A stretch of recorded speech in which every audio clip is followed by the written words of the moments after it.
Varma ഹോംസിൻ്റെ eco tune Holmes എന്ന് പറഞ്ഞ കോൺസെപ്റ്റിൽ design ചെയ്യുന്ന ബിൽഡിങ്ങിൽ താമസിക്കുമ്പോൾ എന്തൊക്കെയാണ് നമുക്കുള്ള ഹെൽത്ത് ബെനിഫിറ്റ്സ്, ഇതിനെക്കുറിച്ച് Varma homes director doctor Mini Varma സംസാരിക്കുന്നതായിരിക്കും. ഈക്കോ ട്യൂൺഡ് ഹോംസ് നമ്മൾ മെയിൻലി ഈക്കോ ഫ്രണ്ട്ലിയും സസ്റ്റൈനബിളുമായിട്ടുള്ള പ്രോഡക്ട്സും പ്രോസസ്സും വഴിയാണ് നമ്മൾ ഈക്കോ ട്യൂൺഡ് ഹോംസ് ഉണ്ടാക്കുന്നത്. ഫോർ എക്സാമ്പിൾ, നമ്മൾ തെർമൽ ഇൻസുലേഷനുള്ള ബ്ലോക്സ് യൂസ് ചെയ്യുക, പുറത്തും പോലെയുള്ളതും ഇഷ്ടിക പോലെയുള്ള പ്രോഡക്ട്സും ഉണ്ട്. അതുകൊണ്ട് തന്നെ നമുക്ക് റൂമിൻ്റെ ഉള്ളിലത്തെ ചൂട് നന്നായിട്ട് കുറയ്ക്കാൻ പറ്റും. അപ്പോൾ ഇൻറ്റേൺ നമ്മുടെ AC യൂസേജ് കുറയ്ക്കാൻ പറ്റും. അതേപോലെ നോർമൽ നാച്ചുറൽ ലൈറ്റിൻ്റെ ഫ്ലോ, എയറിൻ്റെ ഫ്ലോ ഒക്കെ ഉണ്ടാവും. സോ ഈ നാച്ചുറലായിട്ടുള്ള തണുപ്പും നാച്ചുറലായിട്ടുള്ള എയറും ഒക്കെ വരുമ്പോൾ തന്നെ നാച്ചുറലി നമുക്ക് ഹെൽത്തിന് റെസ്പിറേറ്ററി പ്രോബ്ലംസ് ഒക്കെ വളരെയധികം കുറയ്ക്കാൻ പറ്റും. നാച്ചുറൽ എയർ ശ്വസിക്കുന്നത് കൊണ്ടും ഒക്കെ തന്നെ നല്ലൊരു ആംബിയൻസ് അറ്റ്മോസ്ഫിയർ നമുക്ക് റൂമിൻ്റെ ഉള്ളിൽ ഉണ്ടാക്കാൻ പറ്റും.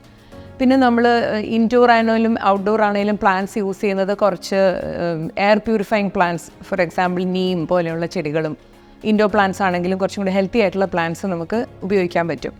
സോ ഇതൊക്കെയാണ് ഇക്കോ ട്യൂൺഡ് ഹോംസ് ചെയ്യുന്നതുകൊണ്ടുള്ള ബെനിഫിറ്റ്സ്. പിന്നെ മോഡേൺ സ്റ്റഡീസ് പറയുന്നത് പ്ലാന്റ്സിൻ്റെ കൂടെ അല്ലെങ്കിൽ കൂടുതലായിട്ട് ഇൻ ആൻഡ് അറൗണ്ട് പ്ലാന്റ്സിൻ്റെ കൂടെ നമ്മൾ നിൽക്കുമ്പോൾ that will improve your mental health and it's നല്ലൊരു സ്ട്രെസ് റിലീഫാണ്. അതുകൊണ്ട് സോ അതും ഒരു ഇക്കോ ട്യൂൺഡ് ഹോംസിൽ നമ്മൾ കൂടുതൽ പ്ലാന്റ്സ് യൂസ് ചെയ്യുന്നതുകൊണ്ട് ഇങ്ങനെയുള്ള കുറച്ച് ബെനിഫിറ്റ്സും കൂടി ഉണ്ടാവും.